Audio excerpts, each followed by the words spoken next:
Hello everyone, my name is Gaëlle from ATPeak. Hi, I'm Alex from ATPeak. Welcome back and thank you for joining us today for another episode in our Open Source AR Talk series. For those of you joining us for the first time, ATPeak is a series of talk, conferences, workshops that aim to showcase art and technology at peak. In this first series, we took an interest in augmented reality and open source solution for this medium, and we invited a broad range of experts in the field to talk about their work. So today we're really excited and pleased to have Jakob Bornecrantz from Collabora with us. So Jakob works for Collabora with the graphics and virtual reality group. He's the XR lead at on Monado, and since 2006 is working on Linux graphics. In 2013, along with a friend, he started the OpenHMD project. So it's a big believer of open and is it's really I'm really excited to have him here talking. So yeah, let's I'd like to pass him the mic and let him present. Okay, thank you very much. I hope I'm live. Yes, I'm Jakob Bornecrantz. I think they introduced me well enough. So let's start off. Today I'm going to talk. These are the topics I'm going to talk about. So I'm going to sort of do a soft and quick introduction of AR and VR. Why open is important. Why I'm such a big believer on this. A little bit about OpenXR and then Monado, and sort of following up with a status report, sort of, and then wrapping up. So yes, what's AR and VR? What is augmented reality? AR. The word augment, the definition here, make greater to or adding to increase. One of the best examples I have of AR that I like to show off is Daiquiri. Unfortunately, the company has gone under, but all the ideas are there. You have these glasses that the user is currently wearing, and you have this operator called that sits somewhere else, completely different in the world, and they talk, and his face shows up here inside of the view, and the operator can actually see what the person is seeing thanks to cameras, and he can. And not only is he floating in front of him, he can also draw in reality. So this little circle here is actually something that he has drawn in the real world for this user. So sort of, hey, please, take out hard disk number 6, it's broken, and those sort of things. And so it's a uplift type of scenario where you can have people somewhere else in the world that has knowledge, and they can talk to people and can guide people that are in the field, like a field technician and stuff like that. And you can also, once these devices get smarter, you can do things like, oh, hey, this is an engine. It's a type 55 electric engines. They can overlay information, so they can have an actual explosion, the exploding view of an engine, and say, hey, don't touch this, it's going to kill you. Touch this, here are the screws to open it up. These types of things. So I see that as the real AR that it's work, and it's only a good thing, I think. But what people usually has run into AR and still follows the definition that I gave before is, Pokemon Go is the classical example. They even have this little AR icon there. So they add Pikachu to the world, and you can throw Pokemon balls, and they have done some really nice explorations. Maybe not in the actual games, but like research and things where you can have Pikachu running around behind things, and they can extract depth. Yeah, so then some people don't call this AR, but I think it's like the AR that most people are running into. And nowadays, Google Earth or Google Maps have also AR, where they can overlay. They can figure out where you are exactly, and then you can show you where to go, stuff like that. So,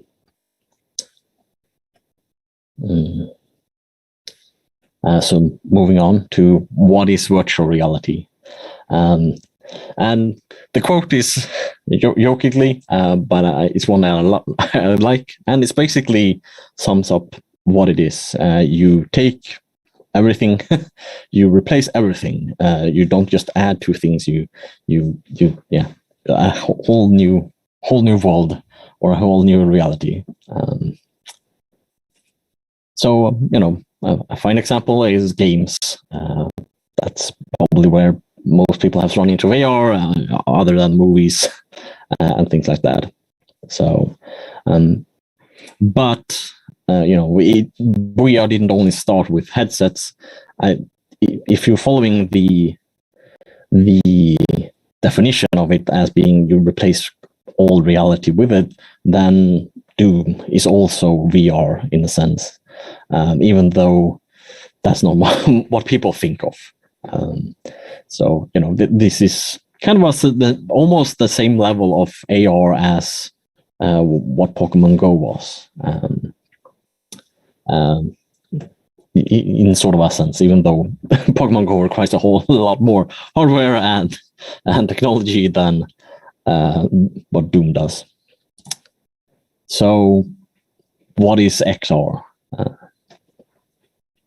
And at least for me, and then the definition that I want to push on is XR is just AR or the A or V, either or maybe some other letter like mixed reality. It's not extended reality. It is just it's its own thing. XR, it's both or it's everything. So it's sort of the collection of things. Even though a lot of people claim that this is what mixed reality is, I don't agree. I strongly disagree, and this is a hill I will die on.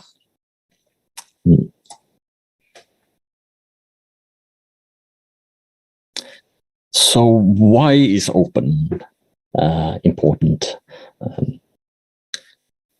Well, I mean, with open platforms, you have far less concerns with privacy, and I only need to list these names to get people to start getting worried about privacy. And state actors is CIA or various intelligence services. So privacy is a real concern nowadays. So yeah, that is one of the reasons why open is important.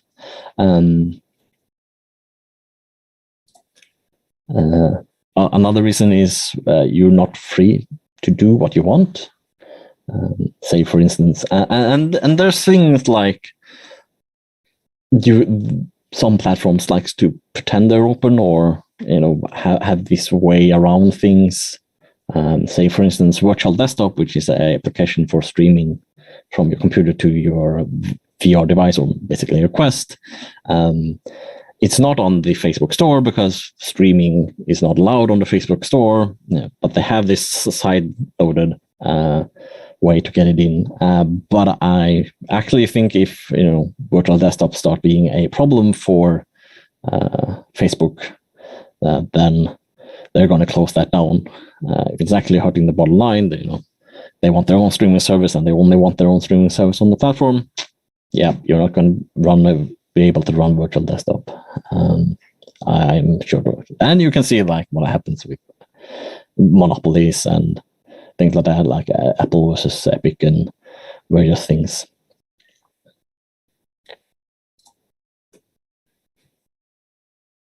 So I mean, so one of the ways that they can create these wall gardens of their own, where they can increase the monopolies and their wall gardens is through APIs. So they create their own APIs and make sure that applications program that, and then there becomes sort of a hurdle for people to make their applications portable between the different platforms, and as such they try to enforce the dominance position. And you can see there's all of them, and yeah, even though Valve called OpenVR open, it's not actually that open. And something I personally feel a lot of people miss is that they say, oh, the web is open and all that stuff. But when you're looking at the whole picture, not just, oh, I can run whatever application I want, is that actually true? Say, the open web fallacy, I call it, where, the platform still controls what you do, what you can run and what features you could use of the hardware. So again, in the streaming sense, you might not get the same performance, or they might cap the amount of streaming data you can send to it. So you even get worse quality just because they want to make sure that you're using their streaming service and not somebody else's. Or you can't access the all of the feature of the hardware on that things, and the platform can still track you. So like, you sure as hell is not gonna be able to run whatever browser you want on the Oculus Quest. And you're sure they're gonna track you what pages you go to. And it's still like you're inviting basically a camera team or a device designed to map out your entire home, and you have no idea really what happens and how much information that they can take, from all of the cameras on the device. And there's no transparency or anything like that. So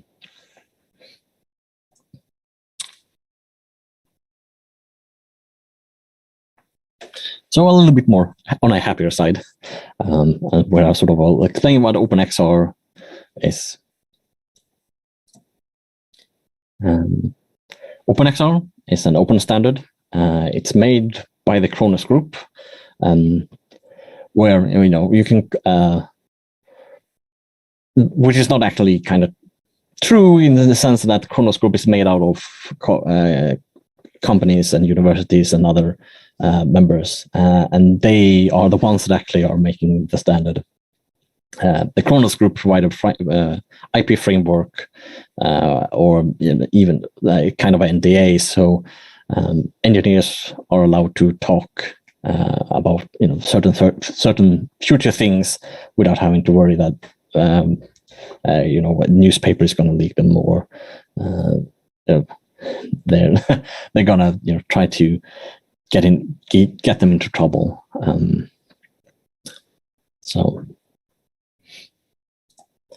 And there is a whole lot of companies part of the OpenXR group, and here is us. You can see Blender and like all of the big ones. And sort of what I alluded to in the why it's important section, why it's open important section. You have what you had before, where I have all of these different APIs, and whereas OpenXR just gives you one API that allows you to write portable applications, so you can run them on whatever platform you want, and this makes it easier for new platforms to come in, and just to make sure that you which one is good and which one is bad.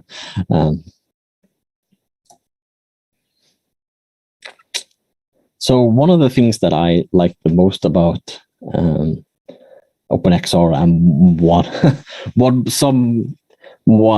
where some people that come to OpenXR at first might go, oh, why is this? And that's the input system. So instead of just giving you the buttons and like here's the layout of the controller, you as an application say, here's all my actions. So you can have a teleport action, you can have a jump action, you can have a punch action and stuff like that. And then the application gives a suggested list of buttons that you want to power these actions. So, and this is good because, say, if you have a new set of hardware, you can now map to that. You can sort of, even if you as a runtime doesn't know what to do with them, you can ask the user, hey, what's this action, teleport action, which one do you want it to run, to have it. And say, for instance, as a developer, you have put the jump and teleport on the same button, depending on context.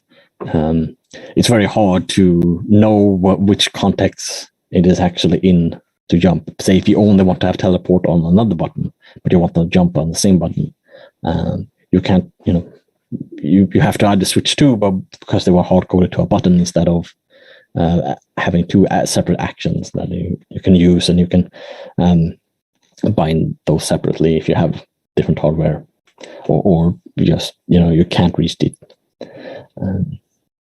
So the application can give context of what is happening. Say you're in the menu or you're in a different level and now you have teleport instead of jump or whatever. And it's also very good for accessibility because you can have very completely different input accessories like knee buttons and stuff like that if you don't have a hand or things like that. And the hardware can be quite different. So like the Windows Mixed Reality, you have, fairly few buttons, but a touchpad and a joystick. Whereas on the PS Move, you have 6 or 7 buttons that you're able, no touchpads and no joystick. But with an action system, you can sort of make them work.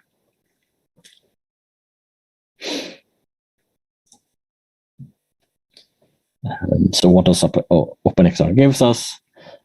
Portable applications, less friction moving between different platforms, the input system that I highlighted, and a way to fight wall gardens, because now it's for applications, it's a lot easier to be portable. And so if you have a new hardware that, say, promises much more privacy, you can have that as a selling point, but still also know that applications that were, on the other platforms also run some of your things. So it gives the user more freedom because now it's easier for application to move, which gives move to the new platform where users are coming. So it's yeah.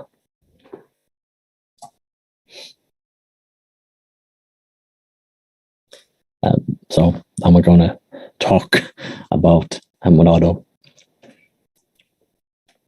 And I have mentioned platform and things like that. And here I have split up in both hardware and platform. But for the user or for the application, this is all part of platform. But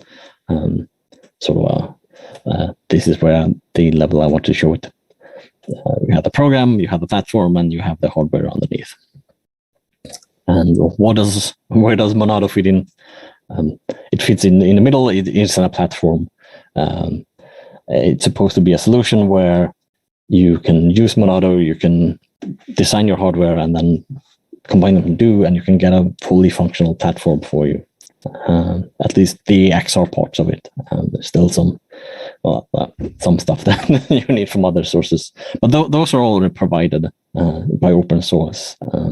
It's all of the XR bits that we feel are missing, so that's why we made Monado.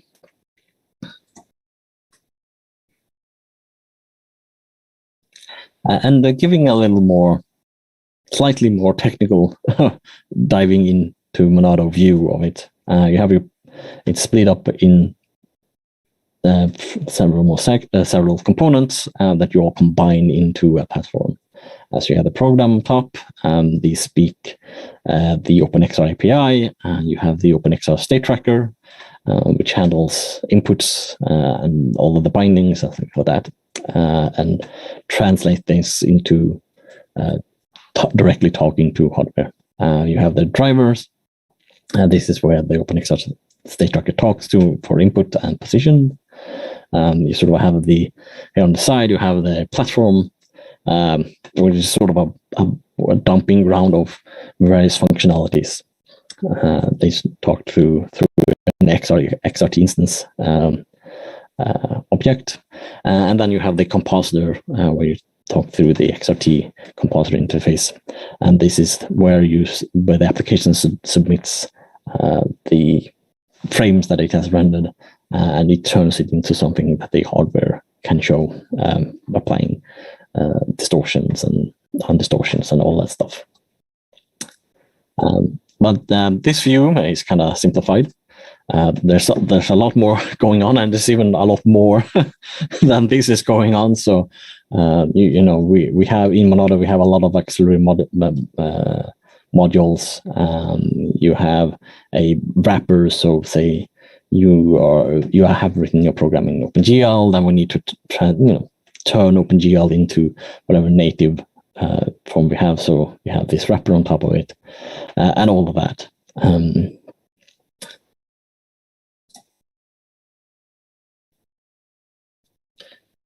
So we have 5 main groups in Monado. You have the platform code, you have the state trackers, which currently we only have the OpenXR and Steam VR driver. And the Steam VR driver allows you to build like a Steam VR driver of the various Monado drivers that we have. We have drivers for Northstar, Index, Vive, some various levels of completeness. I think the Index 5 and Vive Pro is the best supported hardware through libsurvive. We have the compositor, again, that handles displaying things onto the hardware. And then we have auxiliary, where we have a lot of tracking and math and a whole bunch of other utilities. So it's the same picture as before, kinda a little bit straightened out, or slightly different organization. So this is the general desktop stack. Well, kind of. So in Monado, why it's so flexible, we can insert a IPC layer. So we have a Monado service where the actual drivers live and the compositor lives, and then we have an IPC layer that we can slot in, and all of this, the layer, these layers on top of each other, and they talk the same interface. So the OpenXR state tracker doesn't actually know it's talking to an IPC layer; it just thinks it's talking directly to these, and this allows us to build with them without the IPC layer. The IPC layer gives us possible functionality like being able to run multiple clients at the same time.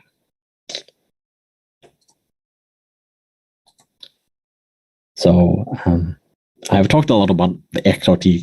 You have seen the XRT _ compositor device and things like that, and those are part of the XRT interfaces, which is in a sense the foundation of Monado. XRT is just XR runtime, short for it. It's cool because of the X in it. So those are the interfaces between different components. Some auxiliary code has their own interfaces. It's purely C, and it's not stable. The stable API in Monado is OpenXR, so we don't need to be burdened by maintaining an internal stable API. And why we don't want a stable API is because we know that we are probably wrong about our understanding of the current hardware, or might get things wrong.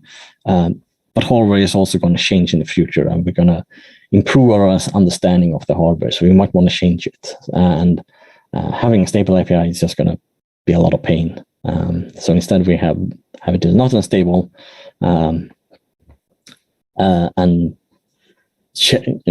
keep all of the how do I call it, compatibility code in the OpenX state tracker. So that pushes that out of the drivers, or even the compositor.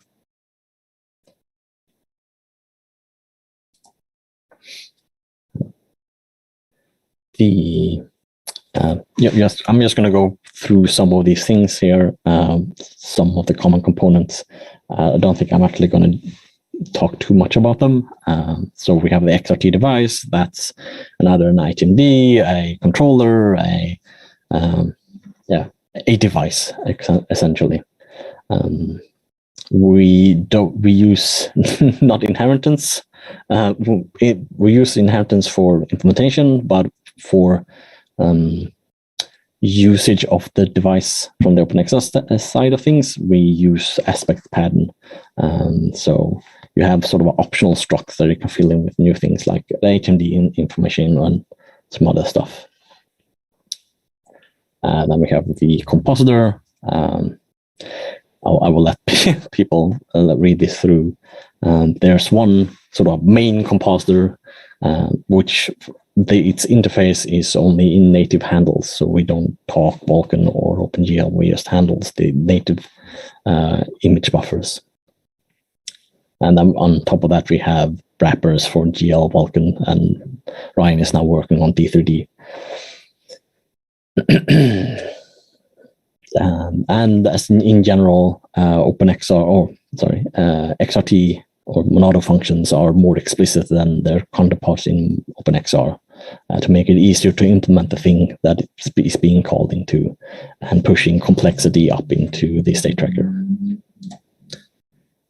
Then we have the XRT prober, which sort of deals talking to the platform. It talks, it probes for devices and opens them up and reads the config and things like that. And again, this sort of a slight dumping around of various functions and functionality.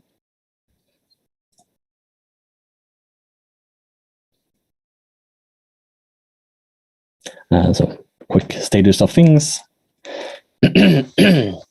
For Monado, it's fully supported on Linux and on Android. We don't have much hardware support on Android, unfortunately, but you can run it on Android. We have it up and compiled and running on Windows. There are some features missing, like the IPC layers, but and direct mode. But we're hoping to add it fairly soon. Actually, we're sort of doing a little push for Windows right now. And one, there's a lot of coding. There's a lot of text here, but I kind of kept a slight track of how much Monado has grown over the years. It's actually years now. So at various talks, I had like this status page of the code in Monado. And you can see, even though outlined, so currently there's 86,000 lines of code, and that's actually lines of code, not just blank lines. It's has grown or nearly doubled in size over the past year from November last year. Yeah, more than double. We have even doubled the amount of drivers from then. Some has grown, some has stayed the same. And a lot of this is like we have added a whole bunch of new tracking code. Moses has added hand tracking, and we have grown.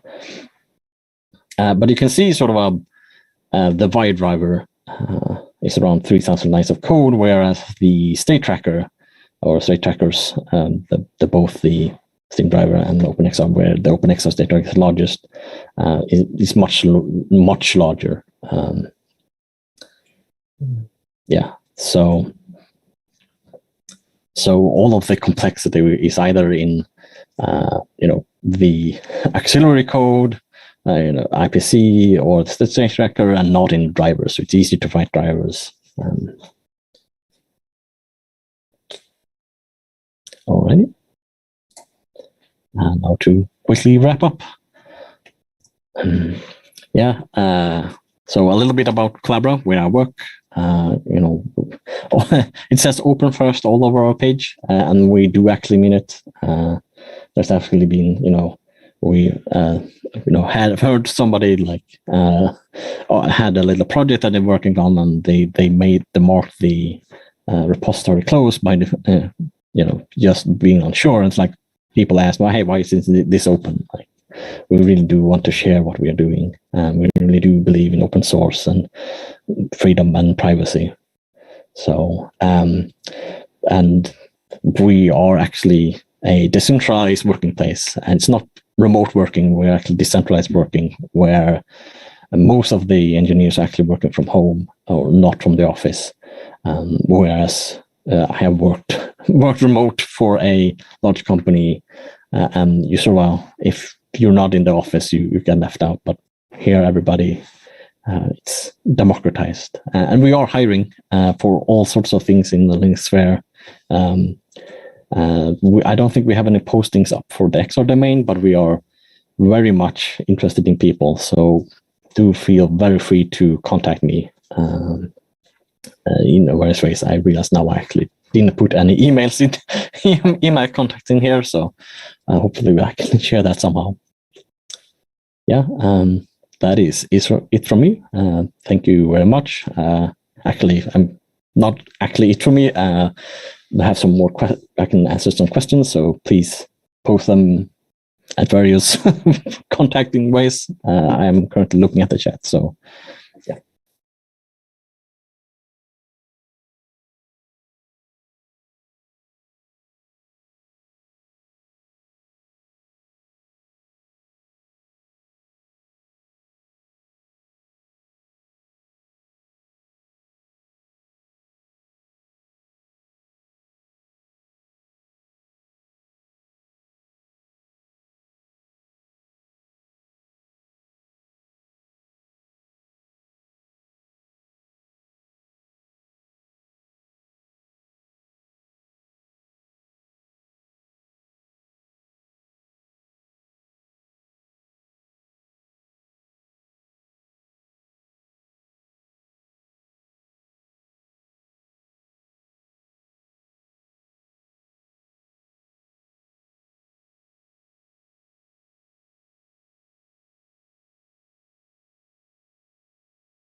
Yeah.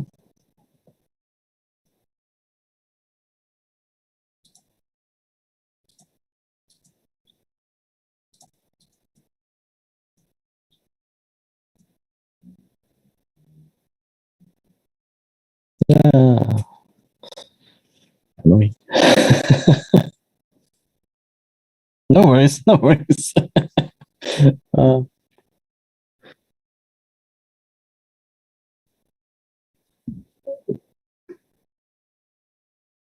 Okay. Let's see. Can people hear me? Oh, the delay. Yep. Okay, there we go. Now I can hear. Yeah, no worries. So okay, did you actually hear me?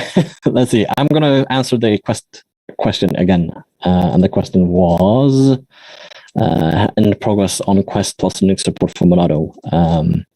So no, it's not. It doesn't need jailbreaking. There has been some. I know there has been people that has been looking into the protocol for the link cable. Then you also have the option of running like a virtual desktop application on the device. So you basically just run an application and that streams over the data. Yeah, but we want to add support for it, but unfortunately, it's just, it's a matter of time and priority. And if we had the infinite amount of resources, we would have. There are, as Nova mentioned, ALVR. I think they have. They might be using Monado as a front end. I'm not certain. But if that's your itch that you want to scratch, you can definitely talk to us and we can point you in the right directions, and maybe you can add that as your own driver. There's definitely nothing in Monado that should be in the way, and if there is, we're very welcome to very open to help with that and explaining things and stuff like that. So you had a question for me, Alex.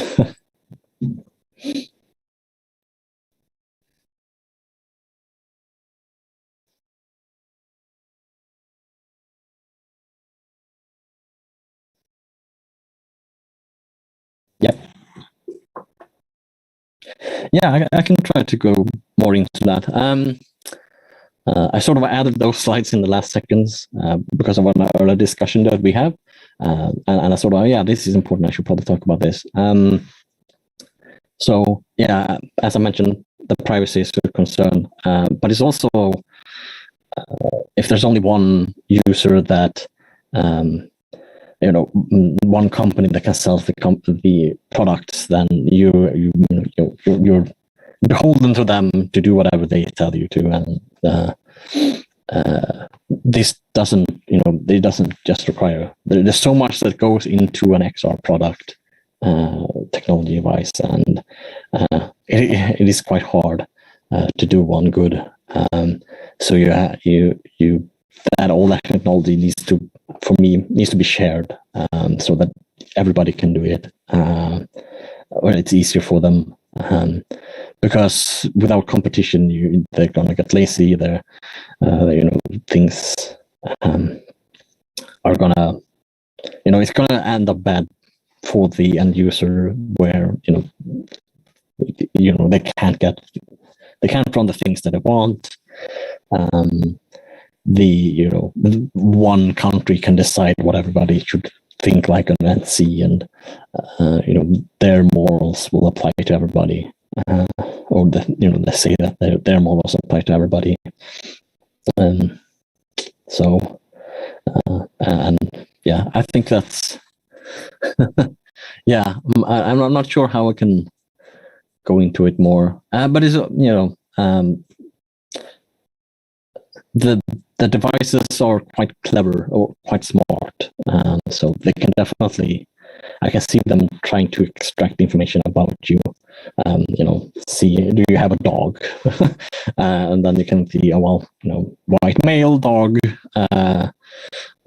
send more ads for dog food, and things like that. And like, hey, do you have a stereo? Do you have a small house? Do you have a big house?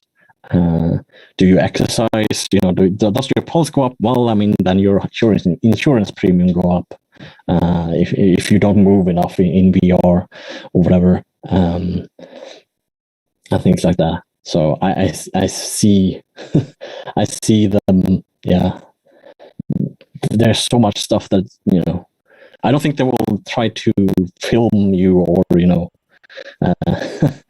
spy on you that way directly. It's more like all sorts of metrics that they can get from you, and sooner or later they're gonna try to use it to, I'm not surprised if like Facebook will sell you like data to your insurance provider, and they soon and they will base the premium on how much you exercise in VR and stuff like that. Yeah. So that's and that's kind of scary that they know so much and they can provide metrics and things like that to you. Yeah.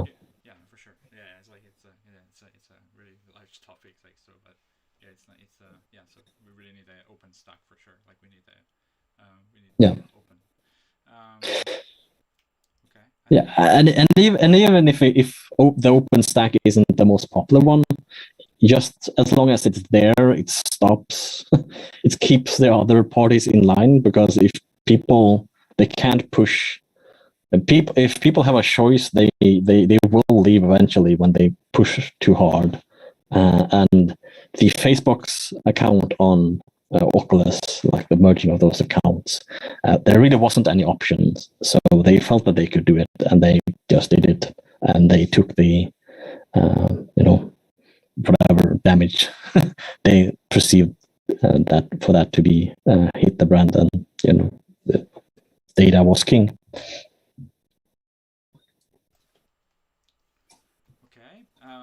Yeah, I don't think we have any more questions, but yeah, it's besides just looking at the